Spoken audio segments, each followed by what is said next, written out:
अनुशासन नियमावली सरकारी सेवक के लिए है। संपत्ति अर्जित करने या उसकी पूर्वानुमति लेनी पड़ती है। तो उसकी तो जांच हो सकती है।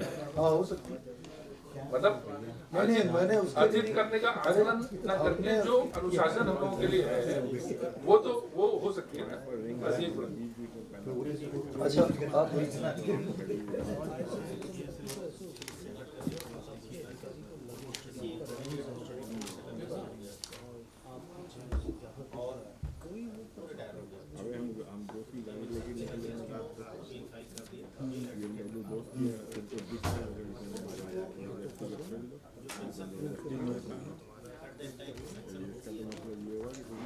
नहीं, आप हायर कोर्ट से एक्विटल हो गया, कन्विक्शन हुआ, सजा हो गई, तो आपने उसी के आधार पर पेंशन रोकी, उसी के आधार पर रोकी। अपील होने से कुछ नहीं होता, जब तक निर्णय नहीं आएगा तब तक लेट द डिसीजन का। एक्विटल हो जाए तो जो न्यायालय कहेगा न्यायालय कहेगा।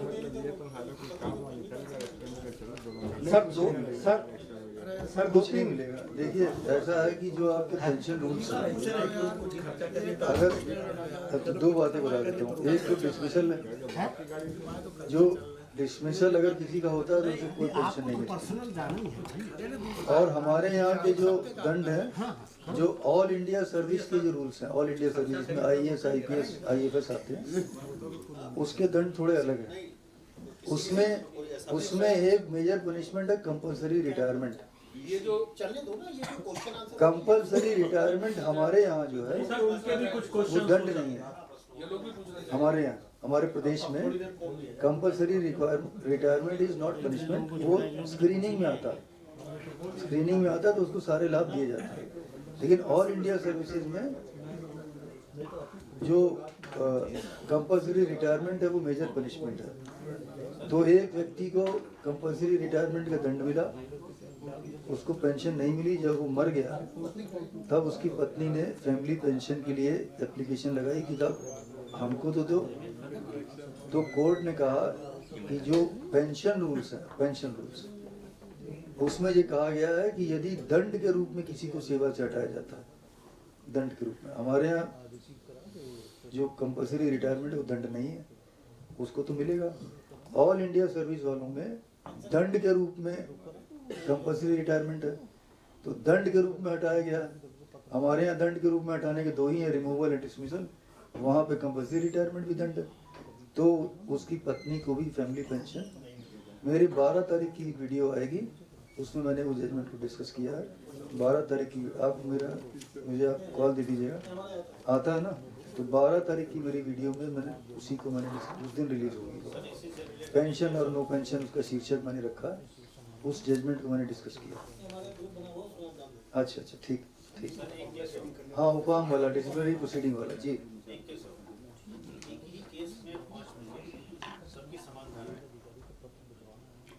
और उनमें मुकदमा चला 20-22 साल, उसमें से 3 लोगों की दौरान निवेश में मृत्यु हो जाती है और 2 आदमी छूट जाते हैं उस केस में। वो दोनों छूटे उनके अगेंस्ट में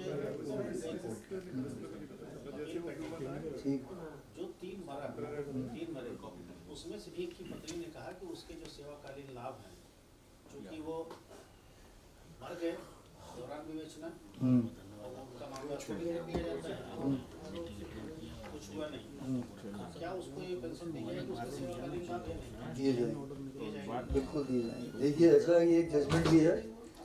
देखिए अगर आप इस समय टाइम नहीं, आप केवल नोट कर सकते हैं। मैं दे चुका हूं अपने नहीं, आप ऐसा करिए, नहीं आपने सही किया, आपने बिल्कुल सही किया है। आप जजमेंट का नाम आप डिस्कस करने का टाइम नहीं है, ये just note down, Raj Kishori Devi versus state of Uttar Pradesh. संक्षेप में बता देता हूँ। राज किशोरी देवी के पति देव पांडे जी थे, डिपार्टमेंट का नाम मुझे भूला, वहाँ मार्केटिंग इंस्पेक्टर के पद पे कर रहे थे, ठीक। और रिटायरमेंट से थोड़ा पहले उनको चार्जशीट दे दी गई। मैडम को तो चिट्ठी दी थी, उसको पांडे जी को चार्जशीट दे दी गई और पांडे जी ने कोई जवाब ही नहीं दिया। जैसे आप बता रहे थे, क्या नाम है सर आपका? डीएस राणा। हैं? डीएस राणा। राणा साहब बता रहे थे वो जवाब ही नहीं देता, चिट्ठी से जवाब नहीं। तो पांडे जी जो रिटायर हो गए थे, वो आरोप पत्र का जवाब नहीं दिया, 2-3 बार उनको चिट्ठी की कुछ बोले ही नहीं, नो रिप्लाई। और in the mean time he died. जवाब नहीं दे रहे थे, एक कुछ समय बाद वो मर गए। अब साहब वो सेंटेंस चेंज हो गया। सेंटेंस ये होगा कि इसके पहले कि श्री पांडे उत्तर दे पाते उनकी मृत्यु हो गई। Now the things change. अब ये आप जैसे ही मृत्यु हो जाएगी तो चाहे न्यायिक कार्रवाई हो या विभागीय कार्रवाई, जहां थी वहीं रुक जाएगी, वहीं पे रुक जाएगी। और अगर निलंबन है तो निलंबन भी तुरंत, अब जो आदमी मर गया निलंबन किस बात का, तो जिस डेट में वो निलंबित हुआ था और जिस डेट में मृत्यु हुई उस डेट का पूरा पैसा, फुल सैलरी उसके कुटुंब को देने का प्राविधान है। और इंक्वायरी तो रुकी हो ही नहीं सकती। अगर पूरी नहीं हुई थी, इंक्वायरी चल रही थी, तो वो आगे नहीं होगी, खत्म। क्योंकि जो भी हिसाब किताब है इसी लोक का है, परलोक का नहीं है। बात खत्म हो गई है। तो वहाँ कोई जाए उससे बात करने, भी लौट के भी आए, वो हो नहीं सकता।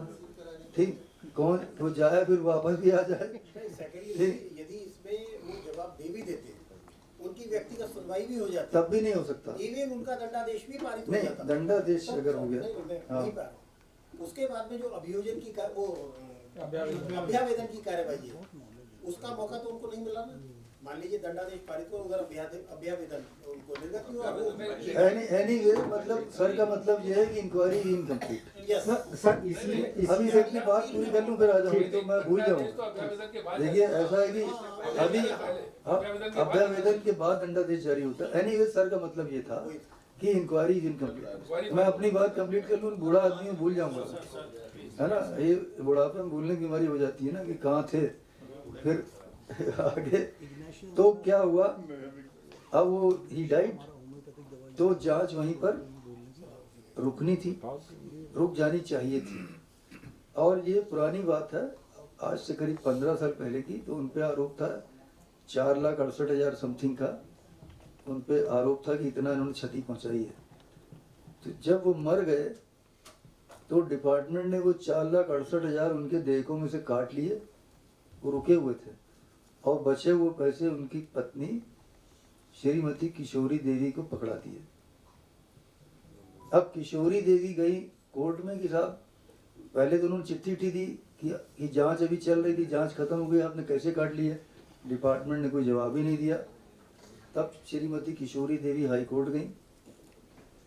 हाई कोर्ट में उन्होंने कहा कि साहब, जांच तो पूरी नहीं हुई थी, जांच पूरी होने से पहले मेरे पति के स्वर्गवास हो गए, इन्होंने पैसे काट लिए, वो मुझे दिलाए जाए। पेंशन चालू कर दी थी, पैसे काट लिए थे उनकी ग्रेच्युटी में से। और उसके बाद मुकदमा चलता रहा कई साल तक, और श्रीमती राजकिशोरी देवी की भी मृत्यु हो गई। तब कोर्ट ने उनके पुत्र को पार्टी बनने की अनुमति दी, तब उनका बेटा आ गया। तो इसीलिए जजमेंट में लिखा हुआ है, श्रीमती राजकिशोरी देवी deceased versus state of Uttar प्रदेश।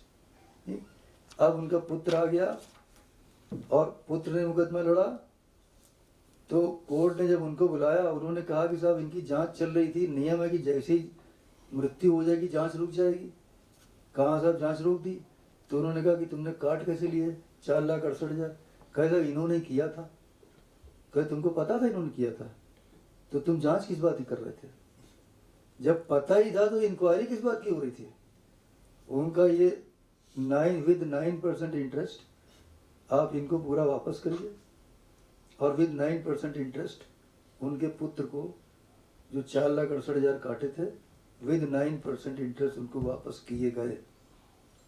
तो इनको अगर मृत्यु हो जाती है during pendency of the inquiry, जांच अगर पूर्ण नहीं हुई है, तो जांच आगे नहीं बढ़ सकती। तो जांच का कोई निष्कर्ष आने का प्रश्न ही नहीं उठता, तो उसको कोई सजा नहीं मिल सकती।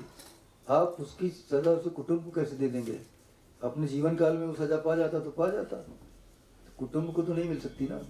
तो ये उदाहरण हमने दिया क्योंकि अब पूरा लंबा जजमेंट डिस्कस करने का टाइम नहीं है, केवल आप नोट कर सर, लीजिए। इसी के अंदर मेरा एक क्वेश्चन है कि वो उसके पास, मतलब जिसकी जांच चल रही थी, हो सकता है उस जांच में और लोग भी इन्वॉल्व हों और उसके पास अभिलेख भी हो। हाँ तो अब अभिलेख वो मतलब एक्सपायर हो गया और वो अभिलेख उसके पास है, अब वो अभिलेख हम कैसे लेंगे, ले सकते हैं? वो नहीं ले पाएंगे आप। अभी जैसे सर ने बताया तो वो मिसिंग है, वो अभिलेख हमारे उसमें मिसिंग है क्योंकि उसके पास है। 3 मर गए। हाँ। अब हो सकता है कुछ अभिलेख 3 के पास हो, तो उनसे लेने के लिए वहीं जाना पड़ेगा ना। मतलब अब नहीं हो कोई सकता, तरीका ही नहीं है। कुछ नहीं हो सकता। अब वो आगे वाले उस वजह से आगे वालों अब ये बात आपकी सच है कि उन दो की भी जांच प्रभावित हो रही है। बस एग्जैक्ट मेरा यही हाँ, कहना होगी, है। बिल्कुल होगी। अब आप उसमें हेल्पलेस है ना। एमडी साहब, एक जो जुड़े ठीक। हुए हैं, उनसे पूछ लीजिए। और बताइए।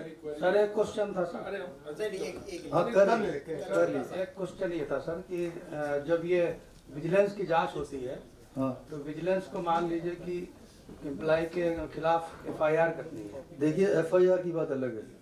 अगर प्रिवेंशन ऑफ करप्शन एक्ट में एफआईआर हो गई है, उसमें विजिलेंस है, वो चीज डिफरेंट है। और अगर विजिलेंस वैसे ही जांच कर रहा है तो वो प्रारंभिक जांच है। सर विजिलेंस प्रारंभिक जांच कर रहा, लेकिन अगर उसको एफआईआर करानी तो वो परमिशन मांगता हाँ, अभियोजन। परमिशन मांगता है तो फिर वो बात अलग हो जाती है ना।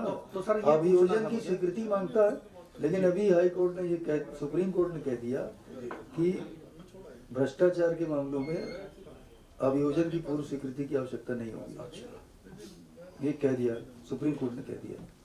ठीक। और अच्छा, कोई जो हमारे साथ ऑनलाइन जुड़े हुए हैं, कोई उनमें से अपना संक्षेप में कोई क्वेश्चन पूछना चाहे तो वो पूछ सकते हैं।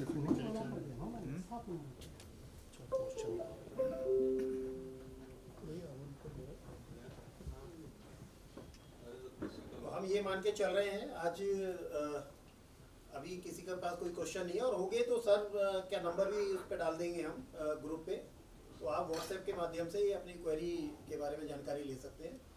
और आज का ये जो कार्यक्रम रहा प्रशिक्षण का, डिसिप्लिनरी प्रोसीडिंग का, ये बहुत ही शानदार रहा। और इसके लिए मैं हमारे राजेश कुमार मैथानी साहब जो आज का प्रशिक्षण जिनके द्वारा दिया गया है, मैं उनका पूरे राजकीय निर्माण निगम परिवार की तरफ से धन्यवाद, आपका आभार प्रकट करता हूँ। धन्यवाद सर। तो इसी के साथ हम आज की इस ट्रेनिंग प्रोग्राम को समाप्त कर रहे हैं। सभी का धन्यवाद। Thank you.